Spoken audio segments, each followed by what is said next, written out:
기초전자공학 두 번째 수업을 시작하겠습니다. 오늘은 파트 1의 챕터 2 전류, 전압, 저항에 대한 내용을 진행하겠습니다. 먼저 전류에 대해서 이야기해 보도록 하겠습니다. 이 세상에 존재하는 여러 가지 전기 현상은 모두 전기의 흐름에 의한 것이라고 볼 수가 있는데요. 이렇게 흐르는 전기를 동전기라고 합니다. 그 움직일 동자를 써서 움직이는 전기라고는 뜻으로서 동전기라고 하는 것이죠. 그럼 이 전기의 흐름에 대해서 좀 이야기를 해보면 전기는 전선을 통해서 우리가 알고 있는 전기라는 것은 어떤 전기 선출, 즉 전선을 통해서 흐르고 있고 그 전선이라는 것을 또 다시 생각해 보면 전선 안에는 보통 이렇게 구리라든가 알루미늄 같은 금속이 들어있죠. 그래서 그 금속에는 또 원자가 있고 원자핵에 강하게 구속되지 않은 자유전자라는 것이 있습니다. 자유전자가 있기 때문에 전선 안에는 자유로이 움직일 수 있는 자유전자가 많이 있게 되는 것이고 또 이 자유전자는 우리가 앞 수업에서 전기를 전도하는 중요한 역할을 한다고 그렇게 얘기를 했었지요. 자, 그림을 보면 그 A 그림 이 이제 전선인데 이와 같이 전선이 있는데 이렇게 전선 안에 지금 전자가 들어있죠. 자유전자가 있는 거죠. 마이너스 모양의 웃는 모양으로 네, 전자가 들어있는데 이렇게 전선 속에 전자가 들어있다고 해서 전기가 흐른다고 이야기하지는 않습니다. 물론 전류가 흘러가지 않는다는 얘기죠. 자, 그 B 그림처럼 이렇게 그 전선의 양쪽에 A라는 쪽에는 지금 플러스 전하를 연결했고 B라는 쪽은 마이너스 전하를 이렇게 연결을 했습니다. 그리고 중간에가 이렇게 전선이 연결이 되어 있죠. 자, 이렇게 하고 나면 그 플러스 전하를 가진 A랑 더 음전하를 가진 B를 이렇게 전선으로 연결되어서 서로 연결되어 가지고 자유전자가 A의 양전하에 이끌려 가지고 그 A 쪽으로 이동을 하게 되겠죠. 그래서 양전하와 결합을 하게 되고 결국 어떤 정기적인 평형인 중성으로 바뀌게 되는 겁니다. 이로 인해서 전선 속의 자유전자가 일제히 A 쪽으로 이렇게 다 흘러가게 되면 그 C와 같이 여기선 표현이 중화된다는 표현을 썼는데 C의 그림과 같이 그 B에는 자유전자가 부족하게 됩니다. 지금 B는 여기 지금 자유전자가 두 개가 있죠. 자유전자 두 개 있는데 여기 A에는 양전하에 그 음전하인 자유전자가 이렇게 결합을 하고 있는 그림이 있습니다. 그래서 그 이와 같이 전선 속에서 전자 이동은 A의 양전하가 모두 중성이 될 때까지 계속 일어나게 된다는 얘기죠. 그래서 그럼으로 인해서 그때 전자는 계속해서 이동을 하게 되고 즉 이렇게 해서 전자가 흘러가는 것을 결국 전류라고 얘기를 합니다. 자, 그래서 이제 이것을 말해서 전류가 발생하게 되는데 이런 현상은 A의 플러스 전하가 모두 중성이 될 때까지 전자 이동이 계속된다고 그렇게 얘기를 했었죠. 좀 전에 전자의 흐름을 전류라고 얘기를 했었습니다. 자, 그러면 그 전기라는 것은 그 어떤 시점에 흐르게 되는 것일까요? 전기는 음전기로 대전한 물체랑 또 양전기로 대전한 물체를 어떤 전선으로 연결을 하게 되면 서로 가만히 있지 않고 이제 흐르게 되는데, 즉 양전하 대전체의 부족한 전자를 보충시켜 주기 위해서 음전하 대전체의 과잉 전자가 이동을 하게 됨으로써 전기가 흐르게 시작하게 되는 것입니다. 자, 이 원리는 앞에서 설명한 거랑 뭐 별다른 내용이 없는 거죠. 똑같다는 얘기죠. 자, 그러면 전류의 방향에 대해서 좀 얘기해 볼 그 필요가 있겠고, 또 굉장히 중요한 그런 내용이라고 여겨지는데요. 우리가 알고 있는 전류의 방향은 플러스 극에서 마이너스 극입니다. 그렇지만 실제로는 전자가 마이너스 극에서 플러스 극으로 이동을 하고 있죠. 전자는 분명히 마이너스 쪽에서 플러스 쪽으로 이동을 흐르고 있지만 우리는 전류의 흐름을 플러스에서 마이너스로 흐른다고 약속을 하고 있습니다. 이와 같이 전류가 흐르는 방향과 전자가 흐르는 방향은 반대로 되어 있지요. 자, 그 이유가 뭐냐면 전류가 플러스에서 마이너스로 흐른다고 규정한 것은 전자가 아직 발견되지 않은 옛날 과학자들이 어떤 정한 전류의 방향입니다. 그렇지만 전자가 어떤 전자의 흐름이 규명된 현대에 와서도 전자의 흐름이 반대로 정해졌다고 해서 뭐 특별한 문제가 될 것이 없다고 이렇게 판단을 한 거죠. 그래서 우리도 옛날과 같은 사고방식으로 전류의 흐름은 플러스에서 마이너스로 흐른다고 그렇게 규정을 하고 있습니다. 자, 그래서 이게 다시 이제 정리를 하자면 이렇다는 거죠. 자, 우리가 알고 있는 바와 같이 전류의 방향은 이렇게 플러스 쪽이죠. 플러스 쪽에서 그 마이너스 쪽으로 전류가 이렇게 흐르고 있고요. 자, 표현으로 치자면 전자의 흐름이 전류라고 했는데 그 전류의 방향은 플러스에서 마이너스이고 또 그 전자는 마이너스에서 이렇게 마이너스에서 다시 플러스 쪽으로 자유전자가 이동을 하게 되는 거죠. 자, 이게 전자의 흐름은 이렇게 된다는 거죠. 서로 반대가 된다는 얘기입니다. 그래서 어느 쪽이 플러스에서 마이너스인지 마이너스에서 플러스인지 그 부분이 이렇게 헷갈리면 안 되겠죠. 그래서 주의 깊게 기억하시기 바랍니다.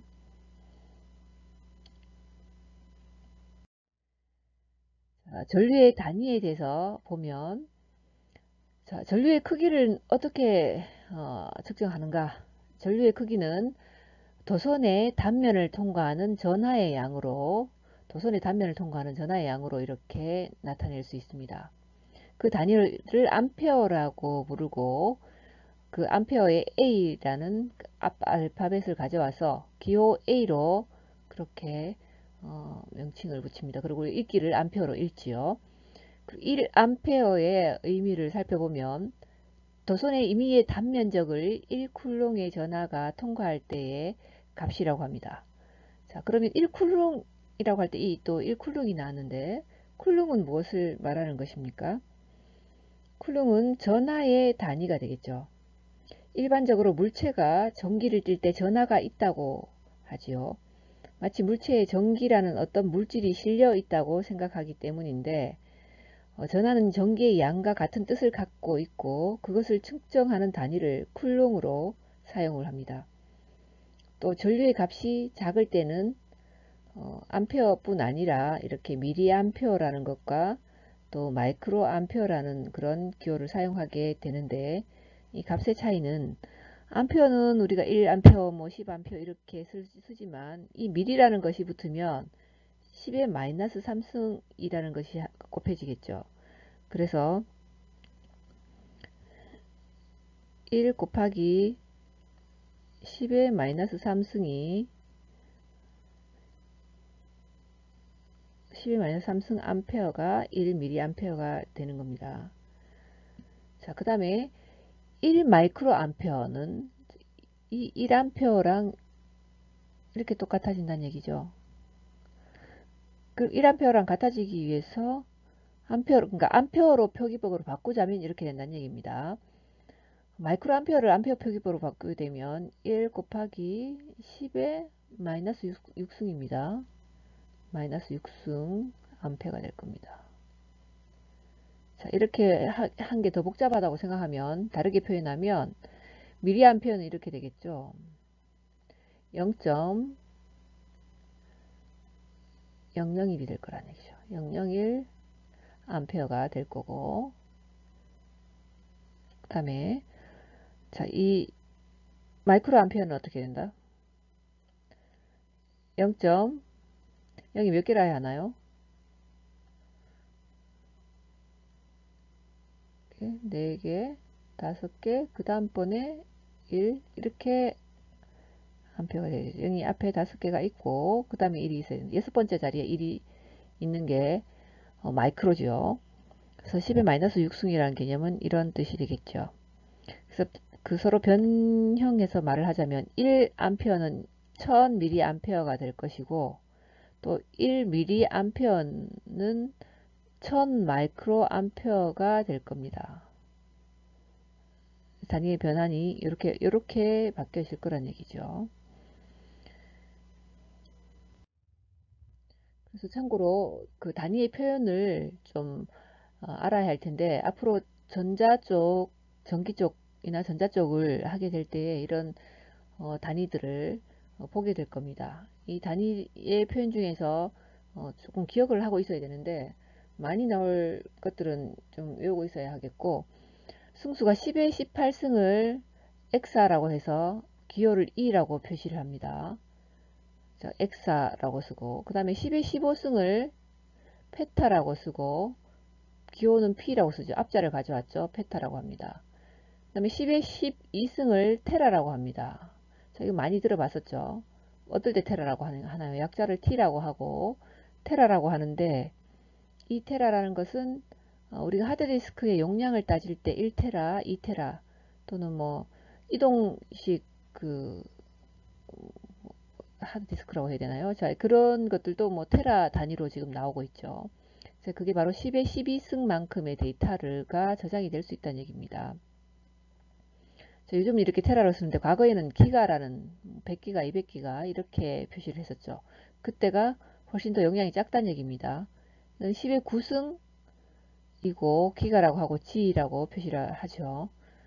그 다음 그 밑에 단위가 10의 6승은 메가입니다.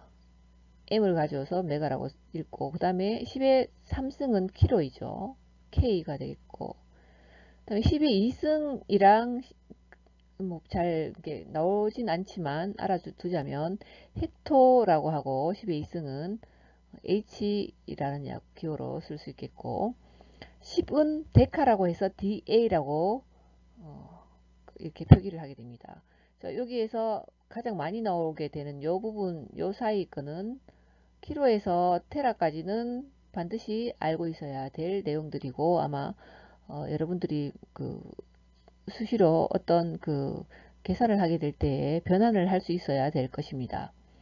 자, 이거는 이제 10의 승수로 되는 것이고, 마이너스 쪽으로 내려가면 이제 10의 마이너스 1승에서 10의 마이너스 18승까지 다시 나오게 되는데, 10의 마이너스 1승은 대시라고 하죠.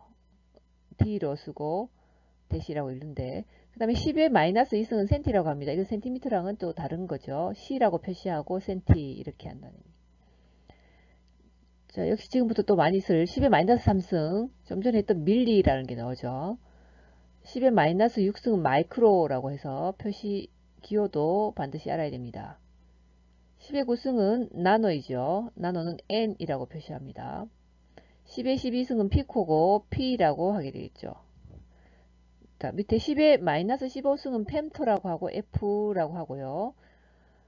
기호가 그렇다는 얘기죠. 10의 마이너스 18승은 아토라고 해서 A라고 표시를 하게 되고, 역시 이쪽도 10의 마이너스 3승에서 10의 마이너스 12승까지의 내용은 반드시 기억을 하고 있어야 되겠고, 서로 변환도 가능할 수 있어야 될 겁니다. 자, 다른 수식은 계산할 때 공학용 계산기를 사용할 수 있지만, 이런 변환들은 일일이 하기가 그냥 머리로 환산하는 게 훨씬 더 빠르죠.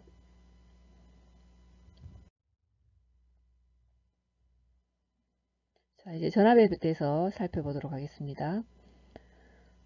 어, 자, 전압을 이제 생각하면, 뭐, 이제, 전압이란 뭐냐, 이죠. 물을 놓고서 비교를 했는데, 물은 수위가 높은 곳에서 낮은 쪽으로 흐르게 되죠.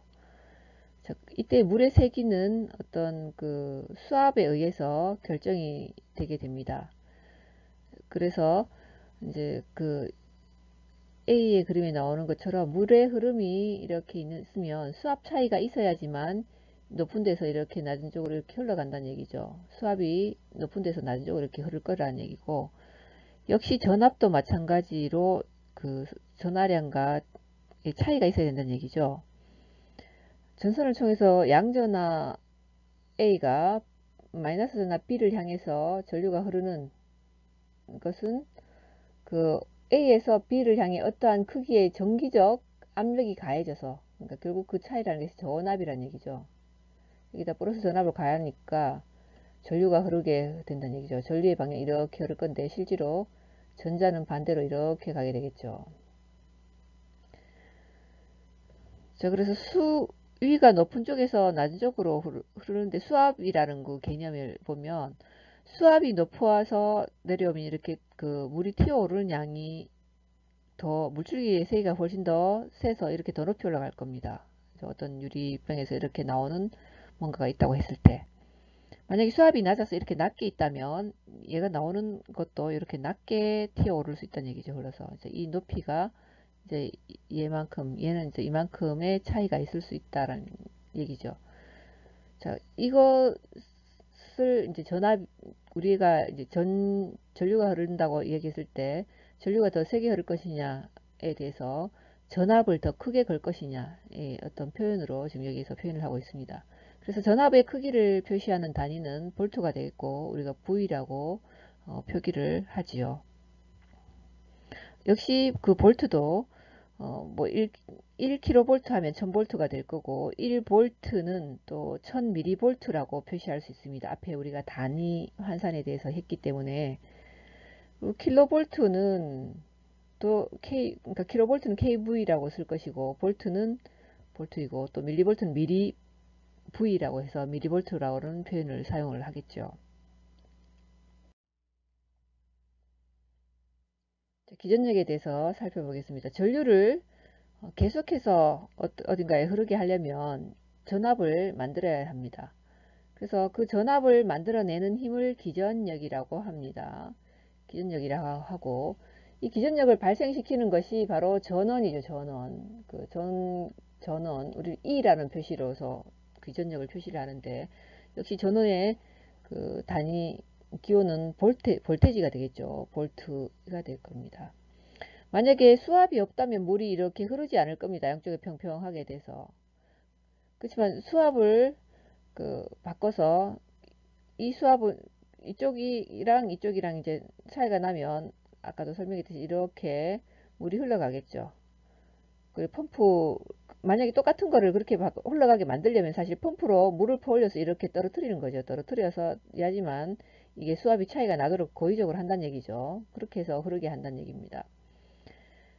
전류도 마찬가지입니다. 전압도 마찬가지입니다. A, B의 전압이 같을 때는 전선 내에 전자를 움직일 힘이 없는 거죠.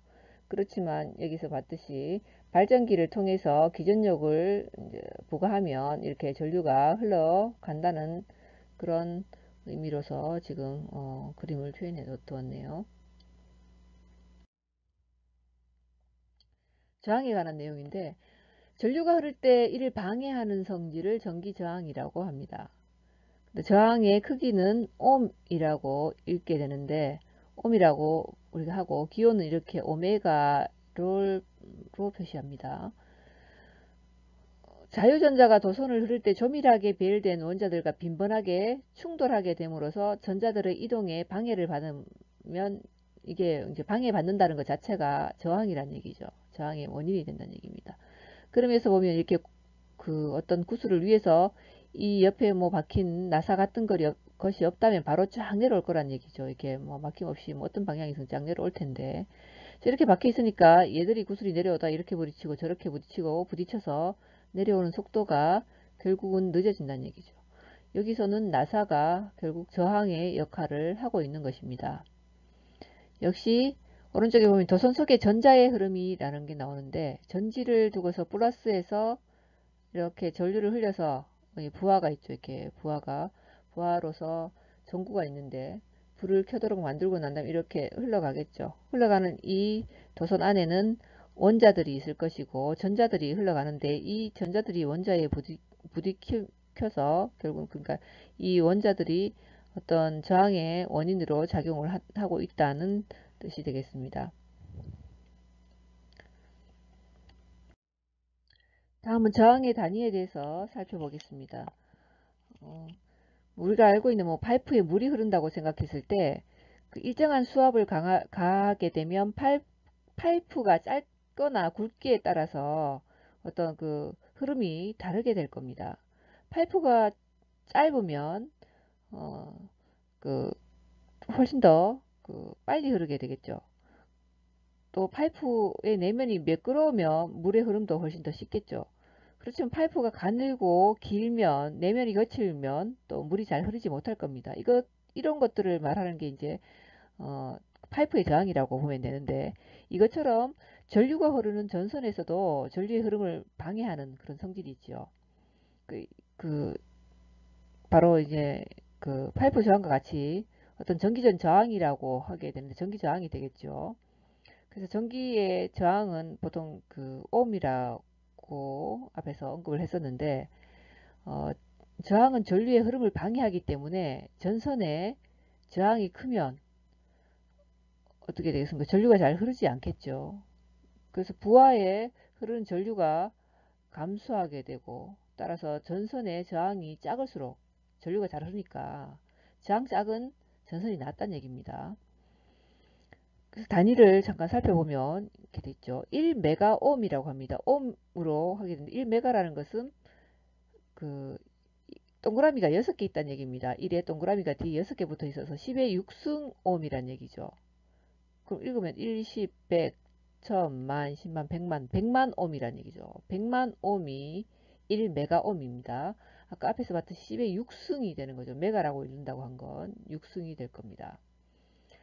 그래서 어떻게 읽는지 그 표현이 어떻게 되는지 앞에서 그 봤었던 그 표기법을 조금 기억할 필요가 있겠습니다. 그럼 1kΩ은 10의 3승 옴이니까 동그라미가 3개라고 해서 1000옴이 1kΩ이 될 겁니다. 그래서 표시는 이렇게 킬로옴 이렇게 쓰죠. 메가옴은 M옴 해서 메가옴 이런 표시를 씁니다. 그래서 1옴은 1옴이죠. 그리고 1마이크로옴은 10의 마이너스 승수가 붙는 거죠. 10의 마이너스 6승이 되는 겁니다. 이 마이크로라는 것이 마이너스 6승이라고 했으니까. 자, 이걸 그냥 옴으로 바꾸면 100만 분의 1옴이 10의 마이너스 6승 옴입니다. 아까 봤던 표현으로 썼던 표현으로 다시 쓰면 이런 거죠. 100만 분의 1이라는 것은 0.0000001 이렇게 됩니다. 자, 이렇게 하는 것이 0.000001옴 이렇게 읽기가 힘들죠. 그러니까 우리가 바꿔서 10의 마이너스 6승 옴이라고 이렇게 바꿔서 읽습니다. 다르게 말하면 마이크로옴 이렇게 읽는 거죠. 자, 이렇게 일일이 아니면 100만 분의 1옴이라고 하기도 힘들고 0.000001옴이라고 하기도 너무나 벅찹니다. 그래서 우리는 훨씬 더 쉽게 10의 마이너스 6승 옴이라든지 아니면 마이크로 1 마이크로옴이라고 이렇게 표현을 하게 되죠. 자, 그래서 저항의 종류에는 전선의 전기 저항도 있지만 전구라든가 모터 등의 부하도 그 나름대로의 어떤 저항을 갖고 있습니다. 그래서 어떻게 보냐 이렇게 만약에 어떤 이 배터리가 이렇게 있고 여기다가 그 전구를 이렇게 연결했다면 자, 이런 전구가 어떤 전선에 이렇게 연결된 전구가 어떤 부하가 된다는 얘기죠. 이게 저항이 된다는 얘기입니다. 전구가 그 저항으로서의 역할을 하게 되고 이 배터리에 연결된 선이 그 전선이 되겠죠. 또 이 전선에도 물론 내부 저항이 있을 수 있습니다. 전선이 가지고 있는 저항을 있을 수 있다는 얘기죠.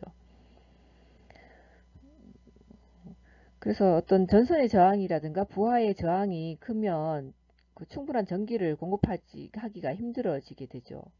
전선의 저항은 언급했듯이 작을수록 좋습니다. 이 그림에 보면 이 그림은 굴이라는 것을 이렇게 100으로 뒀을 때 어떤 그 전기가 잘 통하는 성질을 다른 금속과 비교한 내용입니다. 전선은 전류가 흐르기 쉬운 그런 굴이나 알루미늄으로 사용한다고 얘기했었는데 뭐 전기 스토브라든가 시그라이터 뭐 이렇게 정절 부분에는 니크롬 같은 니크롬이라는 것은 니켈이랑 크롬의 합금을 말하는데 그런 것들을 사용을 하고 전구의 필라멘트 같은 것은 이렇게 텅스텐을 사용하는데 30이 되죠. 그래서 여기 보시다시피 구리가 100으로 쳤을 때 은은 104가 되겠고 금은 70이 되겠고 알루미늄은 65입니다.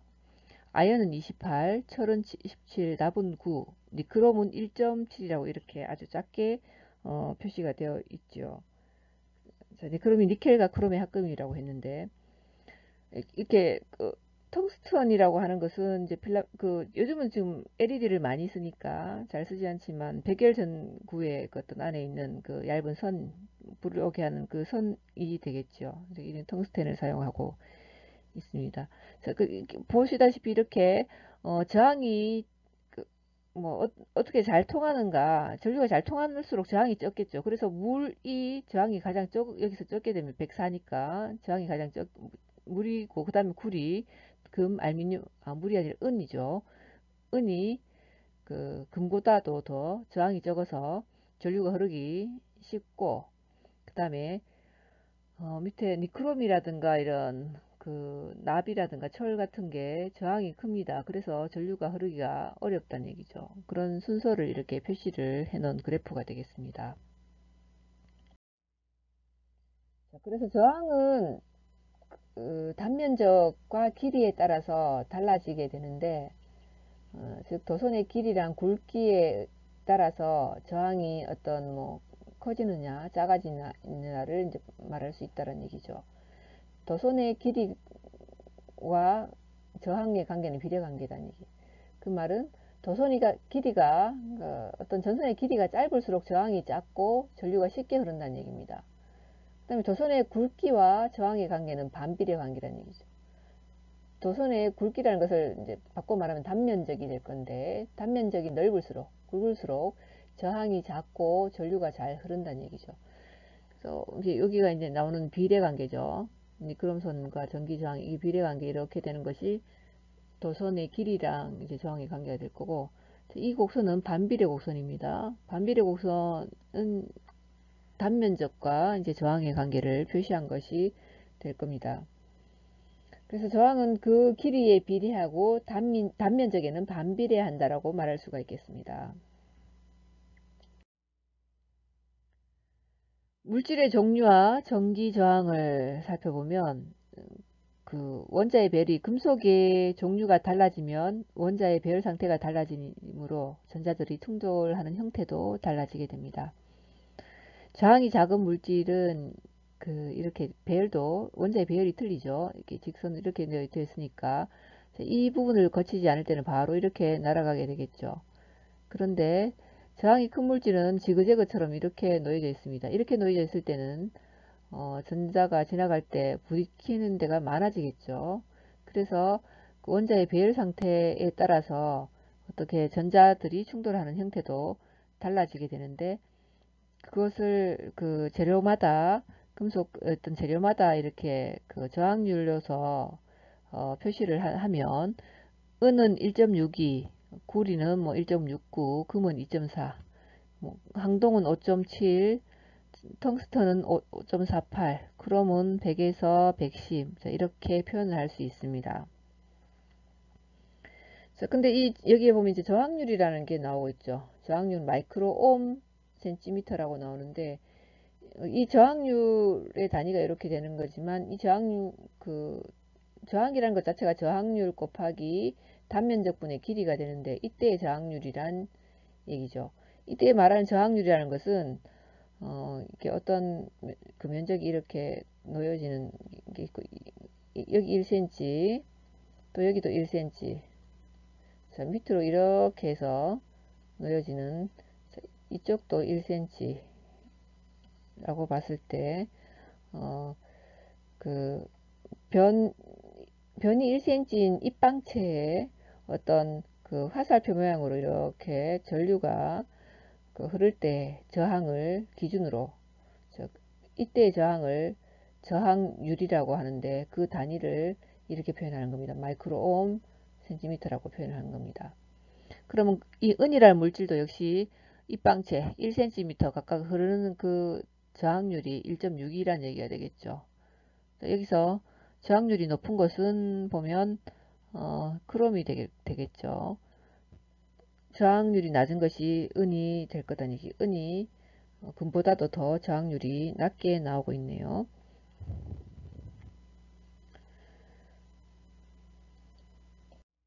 저항은 약어로 대문자 R 또는 소문자 R로 표시를 하는데요. 레지스턴스의 약자가 되겠죠.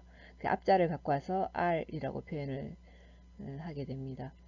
그래서 단위로는 앞에서 봤던 것처럼 ohm이라는 것을 사용하게 될 거고, 기호는 이렇게 뭐라고 해야 되죠? 톱니 모양인 게 되죠. 자, 이렇게 톱니 모양 하나가 있을 때에는 고정저항이 될 것이고, 이 모양이 아닌 가변저항의 모양은 이 톱니 모양 이렇게 했는 데다가 화살표가 하나 이렇게 그어져서 변화시킬 수 있다는 표시로서 가변저항일 때는 이런 표시를 사용을 합니다. 그리고 이제 저항을 회로에서 직렬로 연결할 수도 있고 병렬로 이렇게 연결을 할 수도 있을 텐데, 어떻게 연결되든 간에 그 전체에 여러 개의 저항이 하나의 회로에 연결되어 있다면 전체 저항을 합산해서 낼 수가 있어야 될 텐데요. 그거를 합성 저항이라고 하죠. 직렬로 놓여 있을 때 회로 하나의 회로에 직렬로 다 저항이 연결돼서 들어있다면 각 저항들의 합을 하면 합성 저항이 나올 겁니다. 얘가 R1이고 얘가 R2고 얘가 R3가 되겠네요. 그러면 각각 R1, R2, R3 해서 112 더하기 470 더하기 680이 되면 1262가 돼서 합성저항은 지금 여기 회로의 합성저항은 1262ohm이 될 거고, 이거를 앞에 우리 변환하듯이 하자면 1.262 kΩ이 되겠죠. 10의 3, 1000이니까 10의 3승이라서 1.262 kΩ이 됩니다. 그 다음 저항을 병렬로 접속을 하게 되면 이렇게 R1 있고 R2가 따로 있죠.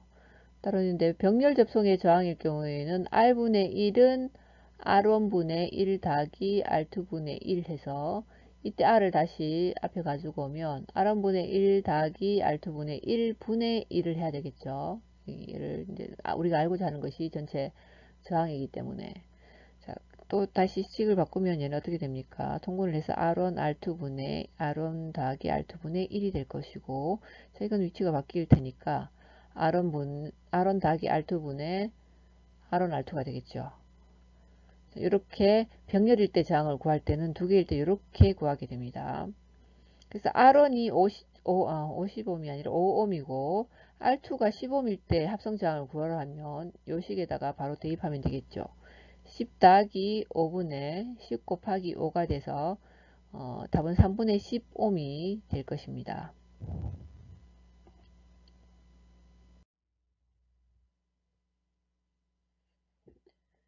자, 저항의 종류를 그러면 한번 살펴보면, 자, 저항의 종류는 크게 두 가지로 구분을 할 수가 있을 텐데요. 고정 저항이랑 가변 저항이 될 겁니다. 자, 고정 저항이 있고 가변 저항으로 이렇게 나눌 수가 있는데, 또 고정 저항에는 카본 저항, 솔리드 저항, 건선 저항, 홀 저항, 금속 피막 저항, 산화 금속 피막 저항, 시멘트 저항 이렇게 되어 있고요. 우리가 어디서든지 많이 보는 학교에서나 또 실험할 때 이렇게 많이 보는 저항, 많이 쓰는 저항은 지금 탄소 피막 저항기 이런 종류들일 겁니다. 이런 종류들을 쓰게 될 때서 여기 그림을 여기다 갖고 왔고요. 그래서 각각의 저항에 대해서 잠깐 말을 하자면, 어, 카본 저항이라는 것은 고정 저항으로의 일종으로 가장 많이 쓰이고 있는 그런 저항이기도 합니다. 카본 저항이라는 게 지금 여기 보이는 이런 종류가 되겠죠. 그다음 솔리드 저항이라는 것은 주파수 특성이 가장 굉장히 좋은 그런 저항이 솔리드 저항이라는 얘기죠.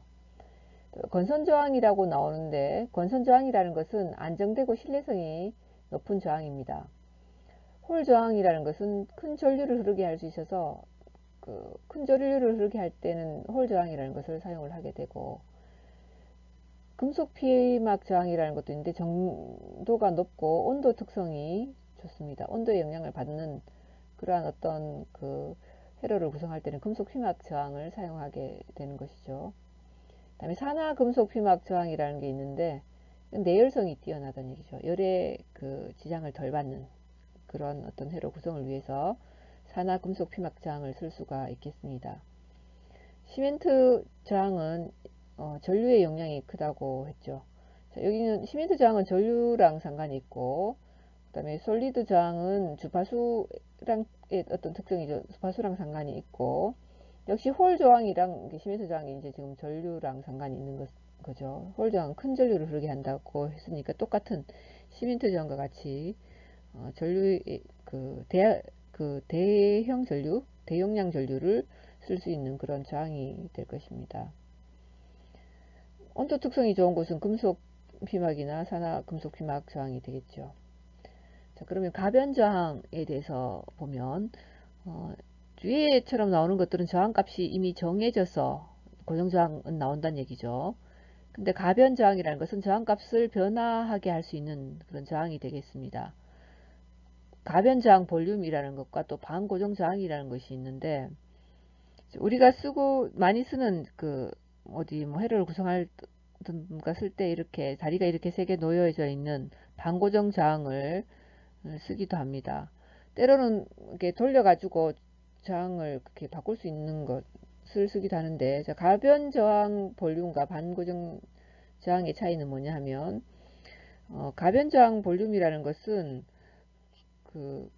뭐 음량 조정이라든가 뭐 아니면 항상 조정을 필요로 하는 곳에 사용을 하게 되고, 반고정 저항이라는 것은 한번 조정하면 거의 가변할 필요가 없는 곳에 사용을 하게 됩니다. 그러니까 거의 뭐 고정을 시켜 놓는다는 얘기죠. 처음에는 조정할 수가 있는데 몇 번 못 쓰게 되겠죠. 조정을 한두 번으로 하고서 사용을 종료해야 될 가능성이 높고, 이 가변 저항은 이렇게 돌려가지고 계속 쓸 수 있는 그런 저항이겠죠. 이렇게 뭐 여기 나오는 나사처럼 이렇게 나사를 끼워서 계속 돌려서 바꿔서 쓸 수 있는 그런 저항이 될 겁니다.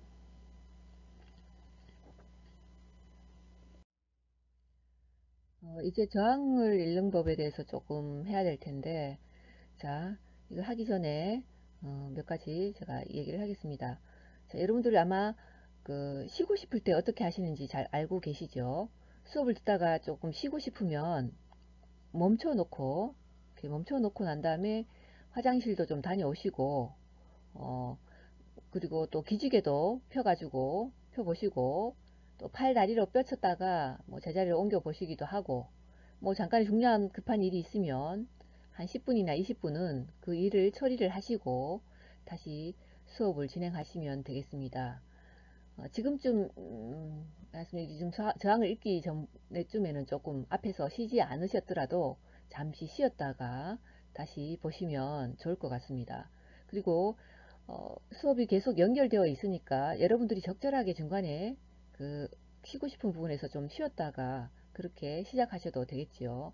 시간은 충분하기 때문에 어, 어, 지혜로움이 조금은 수업을 들을 때 지혜로움이 조금은 필요합니다. 강제적으로 쉬어라고 하지 않기 때문에 여러분들이 충분히 쉴 수 있는 시간을 선택할 수가 있겠지요. 자, 그러면 저항 읽는 법에 대해서 좀 보게 될 텐데, 자, 지금 말하는 저항이라고 하는 것은 고정 저항이 되겠습니다. 앞에서 고정 저항이랑 가변 저항이 있다고 그렇게 얘기했었죠. 자, 그런데 저항을 읽어야 한다는 것은 저항이 처음부터 정해져서 나와 있기 때문에 우리가 그 저항의 크기가 얼마인지 알아야 되기 때문이니까 고정 저항이 되겠죠. 가변 저항은 우리가 설정을 해서 사용을 할 수가 있는 것입니다. 자, 지금 여기 그림에 나오는 것, 이 저항의 모양은 카본 저항이죠. 탄소 피막 저항이라고도 다른 말로는 합니다. 우리가 가장 많이 쓰는 저항의 형태가 될 텐데요. 탄소 피막 또는 어, 그 카본 피막 또는 그냥 카본 저항 이렇게 표현을 합니다.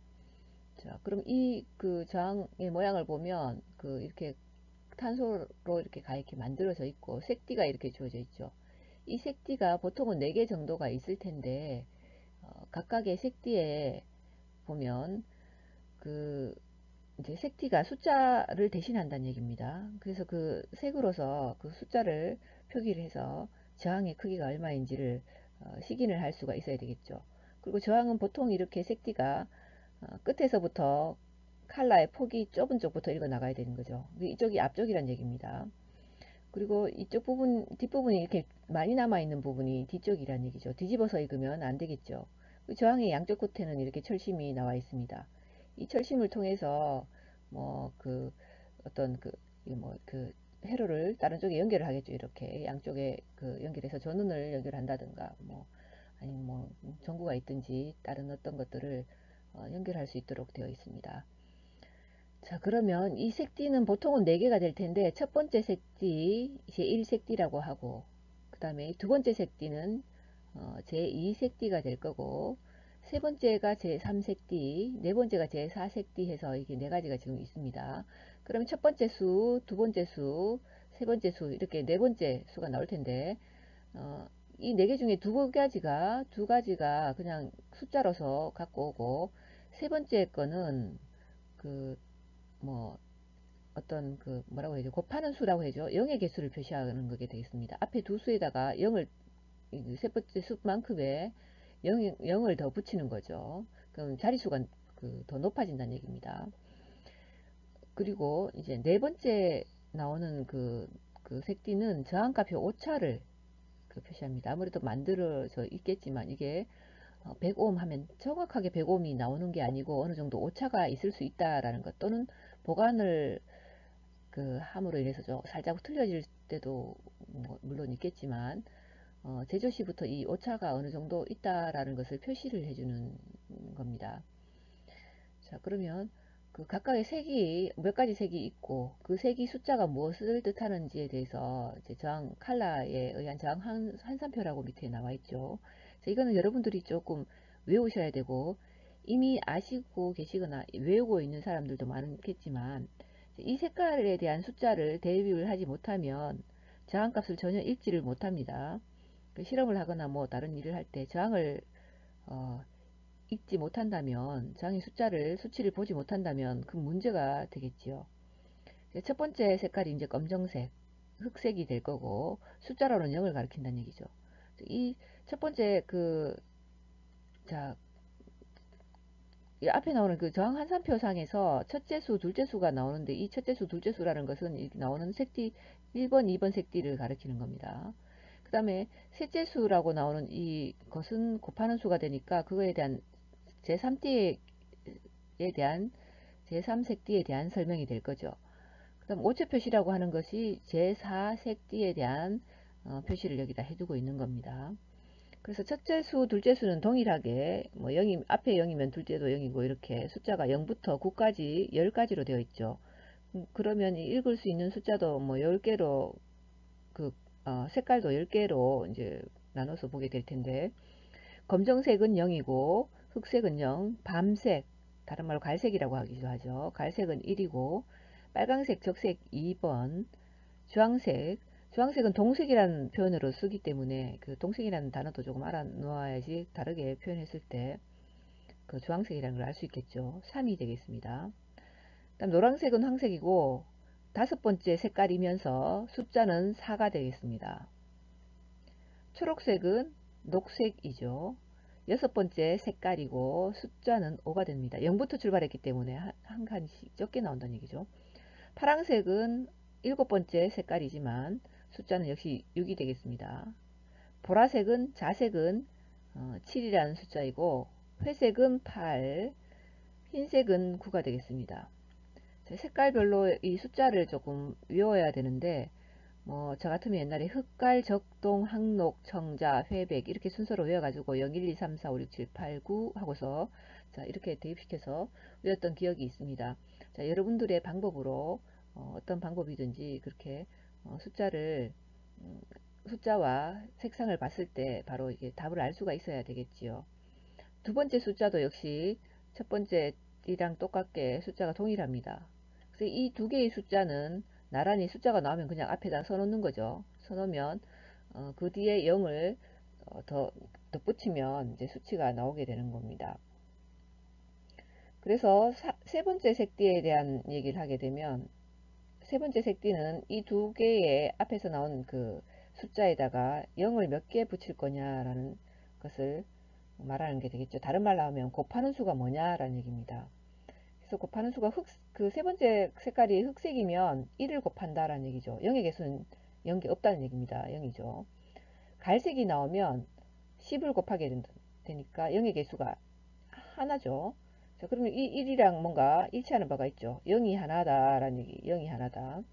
그 다음에 적색은 0이 두 개죠. 자, 여기 2로 되어 있으니까 0이 두 개니까 100을 곱해야 된다. 앞에 두 수치에 100을 곱해야 된다는 얘기고, 그 다음에 3은 그 동그라미 3개, 4는 동그라미 4개가 되겠죠. 그래서 동색일 때는 1000, 황색일 때는 10,000을 곱해줘야 됩니다.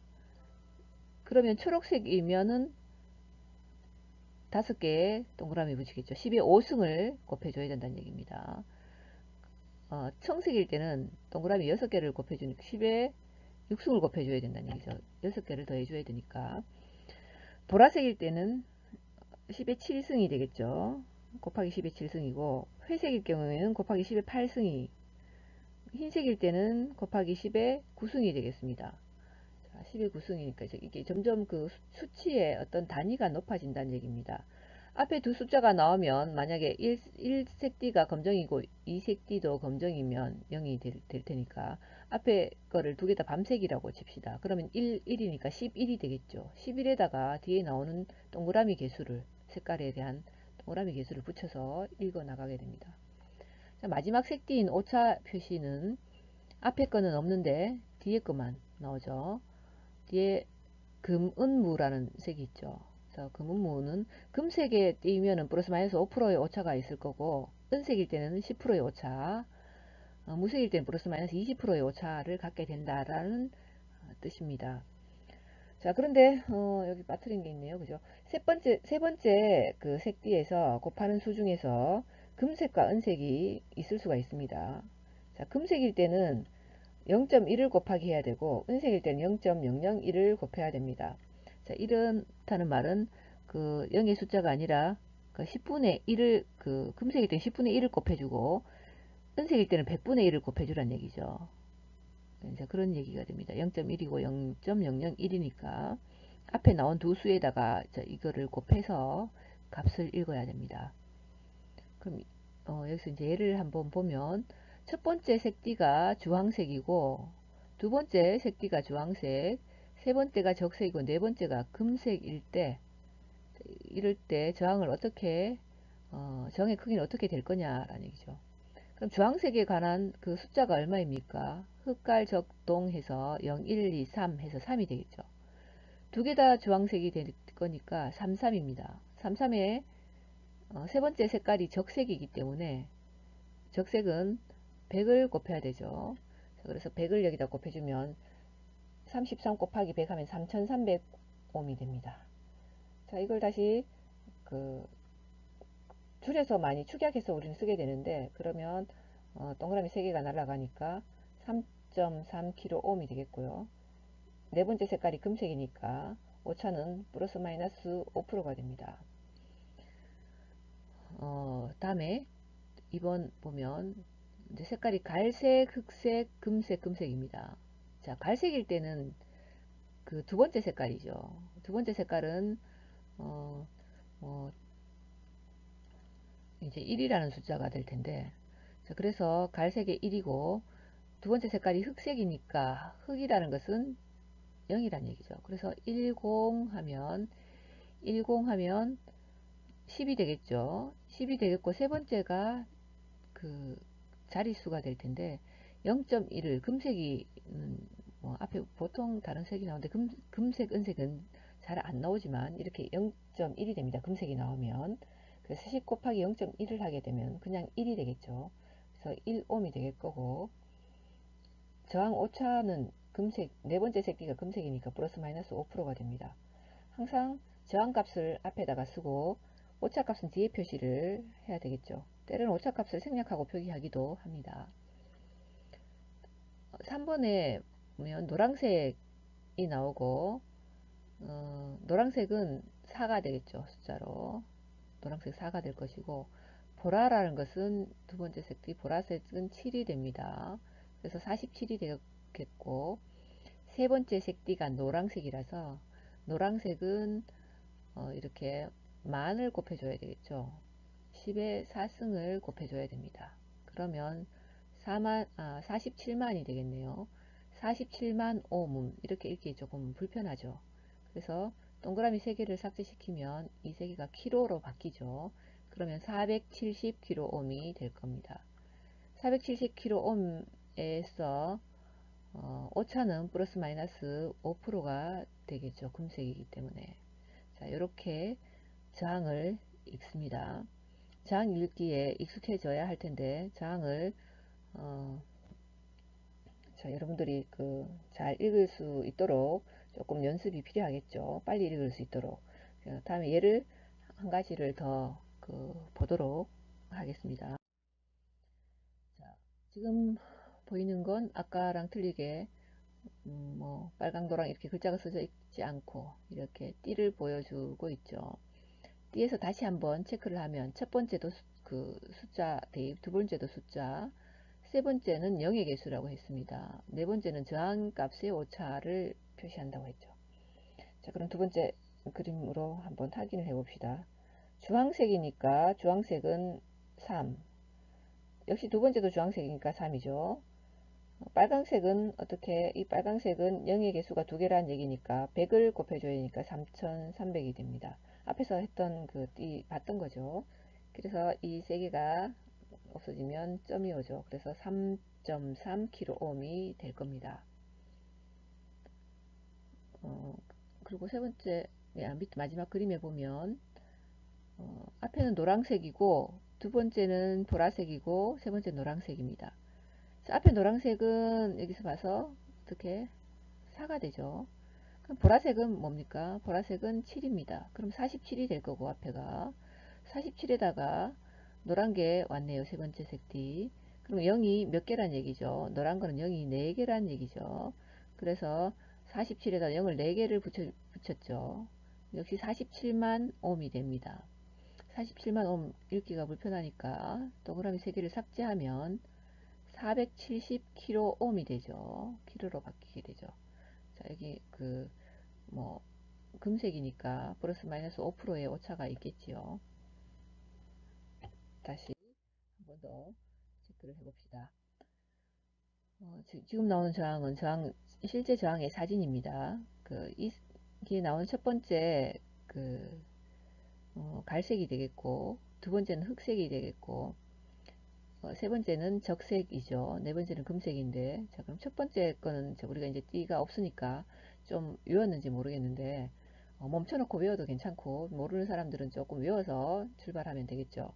자, 갈색이니까 흑갈 이렇게 되니까 두 번째 색깔이고, 숫자로는 1이 되겠습니다. 그래서 1을 갖고 오고, 1이 될 거고, 다음에 흑색이죠. 두 번째가. 흑색은 흑갈 이렇게 흑갈 적동 이렇게 출발하니까 흑색은 숫자로는 제로가 되겠죠. 그래서 10이죠. 세 번째 붉은색은 0의 개수가 흑갈 적 해서 0, 1, 2 이렇게 되니까 동그라미가 두 개란 얘기입니다.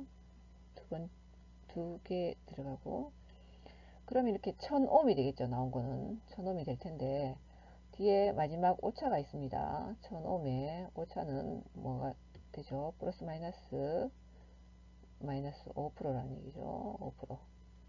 이렇게 5%가 될 겁니다. 자, 다르게 바꾸면 이거는 뭐 동그라미 3개를 날릴 수 있으니까 뭐 어떻게 되죠? 1kΩ이죠. 1kΩ 이렇게 될 거라는 표시할 수가 있을 겁니다. 자, 옆에 있는 것을 다시 한번 보면 첫 번째 색띠, 두 번째 색띠, 세 번째 녹청적은 이렇게 되어 있죠. 녹색은 색깔에 대입을 하면 5라는 숫자가 되고 청색은 6이 될 겁니다. 그래서 56 곱하기 적색은 역시 동그라미 두 개니까 100을 곱해줘야 되는 거죠. 5600옴이 될 거고 그 다음에 은색이라고 하는 것은 허용 오차가 플러스 마이너스 10%라는 얘기죠. 그래서 이것은 5.6kΩ이 될 겁니다. 5.6kΩ 플러스 마이너스 10%의 허용 오차가 있는 10%라고 하면 5600이니까 한 56옴 정도는 왔다 갔다 한다는 얘기죠. 5656옴이 될 수도 있고 아니면 그보다 적은 5500 뭐 얼마 50 얼마 이렇게 53옴 이런 식으로 4옴 이렇게 나올 수도 있는 그런 상황이란 얘기죠. 측정을 하게 되면. 자, 여기까지 저항 읽기였고, 저항 읽기는 익숙하게 다뤄져서 그 저항을 못 읽으면 안 되겠죠. 자, 그렇게 해서 좀 숙지를 하시기를 바랍니다. 저항 사용 시의 유의사항이 되겠습니다. 저항에 전류가 흐르면 열이 발생을 하게 되는데 그 열 때문에 저항값의 변화가 생길 수도 있습니다. 또는 그 저항값에 문제가 그 저항 자체에 또 문제가 생길 수가 있겠는데요. 저항에 소손이 발생한다는 얘기죠. 그래서 이제 전류의 허용치를 와트로 정해놓기도 하는데 정해놓고 있습니다. 사실상 우리가 사용하고 있는 뭐 전기 기구들 뭐 전등을 샀다든가 아니면 뭐 또 여러분들이 PC를 사더라도 그 뒷부분에 그 와트 수가 적혀 있죠. 그래서 전류의 허용치를 와트로 이렇게 정해서 표기를 해 놓게 되는 겁니다. 그 와트라는 것은 그 W라고 이렇게 되어 있는 와트는 그 전력을 표시하는 뜻이기도 하죠. 그래서 이 전력이라는 것은 이렇게 되죠. 전력은 우리가 그 약어로 P라고 하죠. 그래서 이 전력은 또다시 뭘로 그 표현할 수 있느냐 하면 전압이랑 전류로 표현할 수 있습니다. 전압 곱하기 전류가 되겠죠. 전류는 그 약자로는 I지만 우리는 암페어로 읽습니다. 암페어로 읽고 전력은 와트로 읽게 되죠. 자, 전력은 와트로 읽어서 P는 VI인데 자, 이 결국 와트라는 것 자체가 전력값이 되겠고 그 값을 그 전류의 허용치로서 그 모든 전기기구에 표시를 하도록 그렇게 되어져 있습니다. 그리고 회로에서의 이제 저항은 그 흔히 문제가 되는 거지. 회로 자체에서 문제가 되는 것이 이제 전압 강화가 될 것입니다. 그 회로에 저항이 붙어 있다는 얘기는 거기에 그 저항이 있는 곳에 전압 강화가 있다는 뜻이 됩니다. 저항의 양 끝에 전압차가 전압 강화에 해당하는 거죠. 그래서 전류가 흐르고 있는 어느 회로 안에 두 점 사이에 전압 강화가 있으면 그 두 점 간에는 반드시 저항이 있게 됩니다. 때로는 그 회로의 이 두 점 사이에 배선의 굵기가 적당하지 않으면 전압 강화가 발생되기도 하죠. 그 배선 자체에도 저항이 있기 때문에 그렇다는 얘기죠. 저항이 비단 진짜 저항만에서만 그 전압 강화가 있는 게 아니라 뭐 우리가 알고 있는 이런 그 전구가 있죠. 전구도 그 저항으로서 역할을 해서 전압 강화를 유발시킵니다. 지금 이렇게 여기 보여지듯이 전원이 있고 이렇게 전류가 흘러가다가 요 점을 만나면 이 점을 만나면 이제 그 저항을 만나게 되면 전압 강화가 일어난다는 얘기입니다. 쭉 전압 강화가 일어나서 다시 또 가다가 또 두 번째 저항을 만나면 거기서 또 다시 더 전압이 떨어진다는 얘기죠. 자, 옆에 그림으로서 확인할 수가 있겠는데 이렇게 전원 부분이 있습니다. 그러면 이 전원 부분이 이 부위 해를 시작점에서 출발이 된다면 자, 전압은 이제 전원의 공급선까지 쭉 올라갈 겁니다. 쭉 올라가서 자, 어느 부분에서 갑자기 이제 여기에서 이제 저항이 나타나는 거죠. 저항이 나타나면 이 부분에서 전압 강화가 발생이 돼서 전압 값이 갑자기 이렇게 뚝 떨어지는 거죠. 뚝 떨어졌는데 뚝 떨어졌다가 다음에 또다시 저항이 하나 더 나타났으면 이 떨어진 지점에서 다시 한 번 더 또 떨어지게 됩니다. 이렇게. 자, 이것을 전압 강화라고 이야기하죠. 뭐, 원래 그 저항이 없다면 이렇게 왔던 것이 뭐 이렇게 가겠죠. 계속. 자, 그래서 회로에서 저항이 있다는 것은 거기에 전압 강화가 발생한다는 뜻입니다. 하고 있다는 뜻입니다.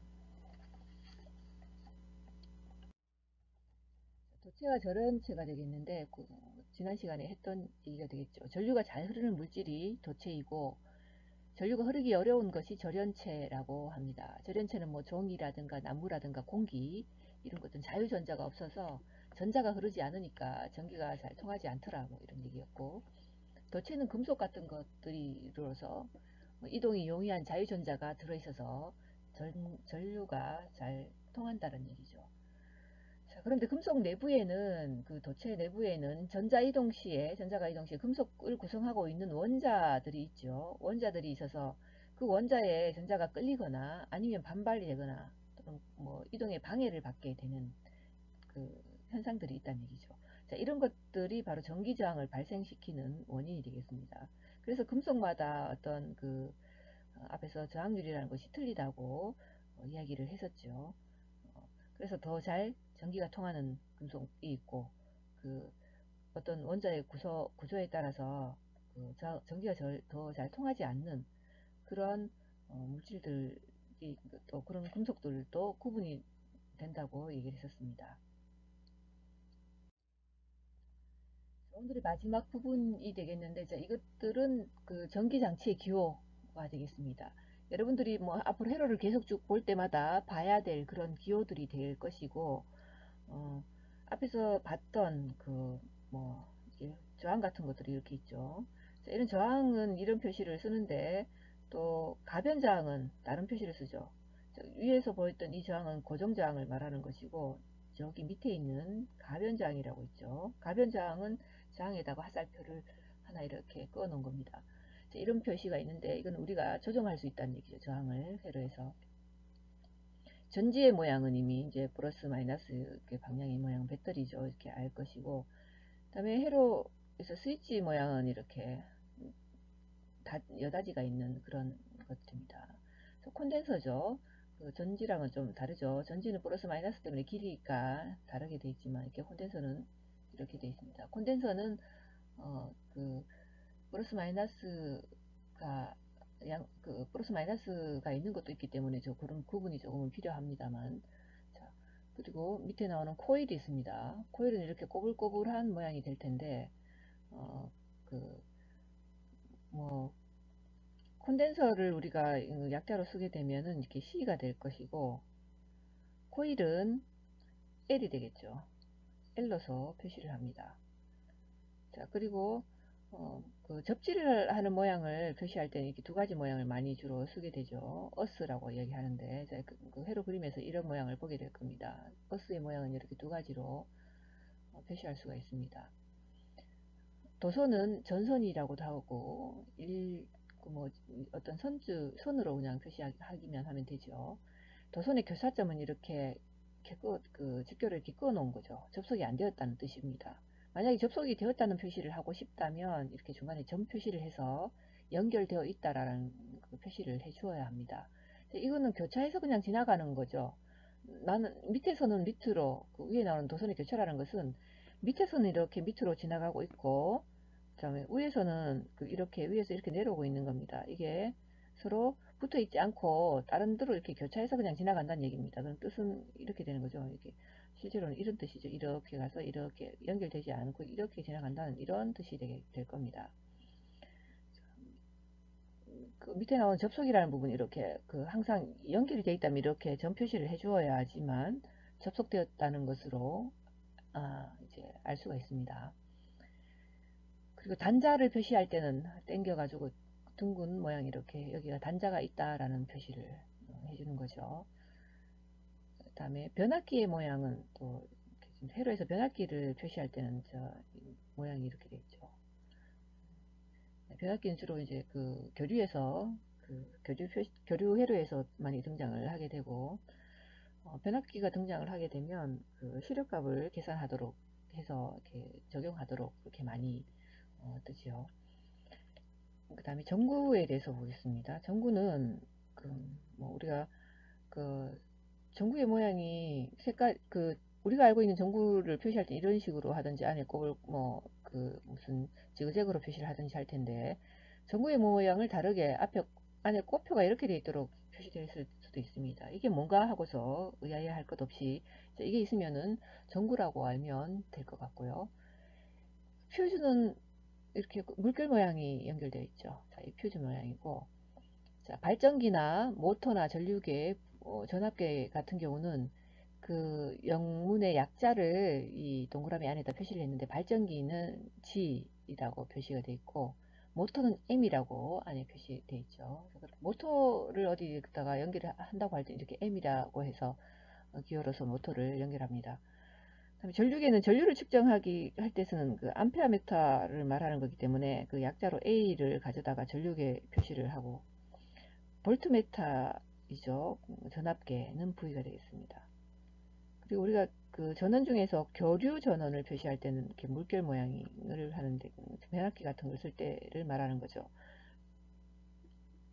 교류 전원은 그 영문으로 이제 AC라는 말을 쓰죠. AC라고 이렇게 AC라고 이렇게 표시하고 앞에서 봤던 그 전지는 배터리는 DC가 될 겁니다. 전지나 배터리는 이렇게 DC가 될 거란 얘기죠.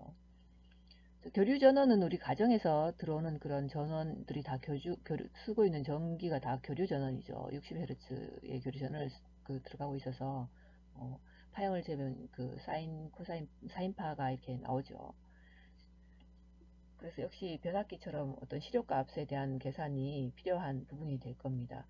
때로는 이 교류 전원이나 DC 전원의 그 회로상에서 이렇게 E라고 전원 표시만 되어 있을 때도 있습니다. 교류 전원에도 E라는 이렇게 표시가 되어 있을 때가 있습니다. 전원이라는 표시죠.